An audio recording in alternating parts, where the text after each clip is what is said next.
अस्सलाम वालेकुम, हमारी अली आप देख रहे हैं मेरा चैनल। सानिया ज़ारा केस में एक नया मोड़, क्या कातिल बच निकलेगा? इंसाफ का जनाजा निकल गया। मुलजिम की ज़मानत पर पूरा मुल्क इस वक्त हैरान और परेशान है। मासूम बच्चे का अपनी माँ के लिए सवाल, क्या मेरी माँ को इंसाफ मिल पाएगा? मुल्तान हाई कोर्ट का वो फैसला जिसने सबको हिला के रख दिया। कबर कुशाई से ज़मानत तक, सानिया ज़ारा केस की मुकम्मल कहानी, वो हक़ाइक़ जो मीडिया ने आपसे छुपाए। सानिया के साथ उस रात क्या हुआ था, सानिया के कातिलों को ज़मानत जो है वो क्यों दी गई, ये केस अब कहाँ पे स्टैंड करता है, क्या सानिया ज़ारा को इंसाफ मिल पाएगा, क्या उसके कातिल जो हैं उनको सज़ा मिल पाएगी? आज की वीडियो बहुत इंपॉर्टेंट है। रिक्वेस्ट है आप चैनल को सब्सक्राइब ज़रूर करेगा, हमें आपकी सपोर्ट की ज़रूरत है। इस वीडियो को ज़्यादा से ज़्यादा शेयर करें ताकि हुक्काम बाला तक ये वीडियो पहुँचे और हम अपना रोल प्ले करें सानिया को इंसाफ दिलवाने में।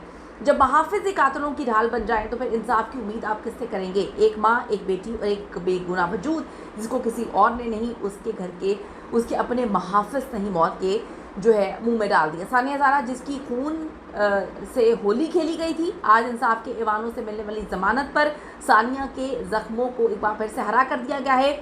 एक मासूम सा बच्चा जो अपनी माँ की आगोश में सुकून ढूंढ रहा था, उसको नहीं पता था कि उसकी माँ को इतनी बेदर्दी से कत्ल कर दिया जाएगा। हाई कोर्ट का ये फैसला, उसको ज़मानत मिल गई है।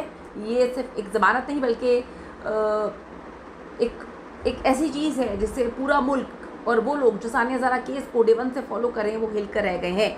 फैमिली का कहना है कि हम खामोश नहीं रहेंगे, हमारा मुतालबा है कि मुलजिम की ज़मानत को फौरी तौर पर मनसूख किया जाए, केस का शफाफ और जो तेज़ रफ्तार ट्रायल है वो किया जाए, सानिया ज़ारा के ख़ानदान को तहफ़्फ़ुज़ और इंसाफ फराहम किया जाए। आपको थोड़ा सा याद करवाती चलूँ क्योंकि पाकिस्तानियों की याददाश्त थोड़ी नहीं ज़्यादा कमज़ोर है, भूल जाते हैं।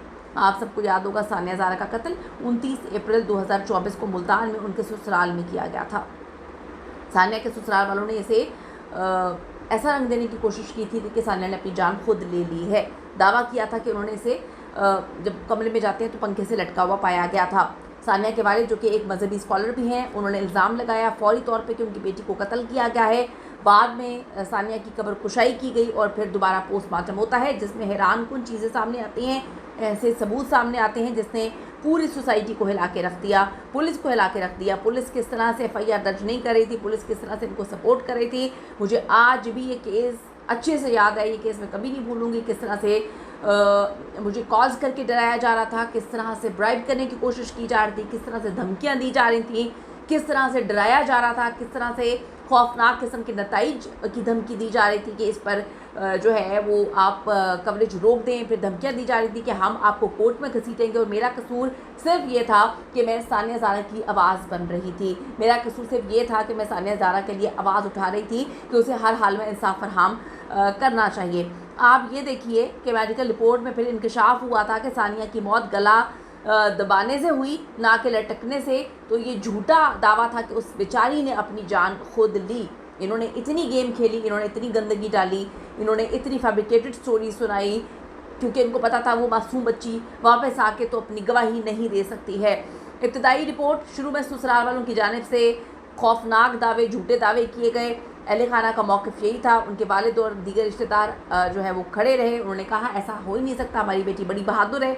उनका इल्ज़ाम था कि सानिया को उसके शौहर अली रज़ा और ससुराल वालों ने, यानी कि उसकी सास ने और उसके देवर ने और जितने ससुराल वाले हैं, उन्होंने तशद्दुद के बाद जो है उसको कत्ल किया है और फिर एक झूठा रंग फैब्रिकेटेड स्टोरी सुना दी थी। पोस्टमार्टम फॉरेंसिक रिपोर्ट्स के हवाले से बहुत सारी खबरें मीडिया पे आती रहीं। सानिया के जिस्म पर बहुत सारे तशद्दुद के निशान जो है वो पाए गए थे। तो ये सारे दावे मशकूक थे कि उसने अपनी जान खुद ली है। कातिलों को क्या सज़ा मिली, ये बड़ी इंपॉर्टेंट बात है। आप देख लें कि अप्रैल 2024 से लेके अब तक, हाँ जी 29 अप्रैल 2024 और अब आप देख लें कि 2026 अप्रैल 14 है। मैं यहाँ पर एक बात बोलूँगी कि दिल बड़ा दुखता है, चाहे वो सानिया हो, चाहे वो नूर मुकद्दम हो। नूर मुकद्दम के कातिल को 3 कोर्ट से जो है वो सज़ाए मौत मिल चुकी है। उसको 3 कोर्ट ने सज़ाए मौत दे दी, ये फांसी की सज़ा दे दी हुई है। लेकिन आप यहाँ से अंदाज़ा लगाएं कि अभी तक वो कोर्ट से दूसरे कोर्ट में ही जा रहा है, उसने फिर अपील की हुई है। तो इंसाफ का तकाज़ा तो ये होना चाहिए कि जब दरिंदों पर एक जगह पर चीज़ साबित हो गई है तो उसका स्पीडी ट्रायल होना चाहिए, ना कि ज़मानतें होनी चाहिए। लोगों ने सोशल मीडिया पर इस वक्त हैशटैग्स लगाकर ये सवाल उठाना शुरू कर दिए हैं। अब अभी तक इस केस में हतमी सज़ा तो नहीं हुई क्योंकि केस अदालत में ज़ेर समाअत है। अब जो सानिया का शौहर अली रज़ा है इस केस का मरकज़ी मुल्ज़िम है। केस में सबसे ज़्यादा गुस्सा लोगों को इस बात पे आया है कि मुल्ज़िम अली रज़ा को अदालत की जानिब से ज़मानत मिल चुकी है और इस वक्त उनकी फ़ैमिली जो है वो जस्टिस फॉर सानिया ज़ारा की मुहिम जो है वो दोबारा तेज़ कर रही है ताकि आला अदलिया तक इस मामले को पहुंचाया जाए और नोटिस लिया जाए। अभी आप देखें कि वज़ीर आला पंजाब ने इस केस का नोटिस लिया हुआ था, अभी तक फिर भी जो है वो ये मामला तो रहे हैं। हम वज़ीर आला पंजाब मरीम नवाज़ साहिबा से अपील करते हैं कि हर हाल में इस केस का स्पीडी ट्रायल होना चाहिए। वज़ीर आज़म पाकिस्तान शहबाज शरीफ से अपील करते हैं कि आपकी भी बेटियां हैं, आप भी समझ सकते हैं कि किसी बाप पर क्या गुजरेगी। अल्लाह ताला ऐसा वक्त किसी बाप के लिए, किसी बाप के ऊपर, किसी फैमिली के ऊपर ना लेकर आए। आप समझ सकते हैं कि किस तरह से एक फ़ैमिली पिछले 2 साल से दरिंदों के साथ जंग लड़ रही है।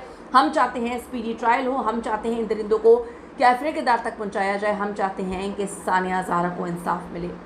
वीडियो ज़्यादा से ज़्यादा शेयर करें ताकि हुकाम बाला तक वीडियो पहुँचे। अपना ख्याल रखिएगा। अल्लाह ने के बाद।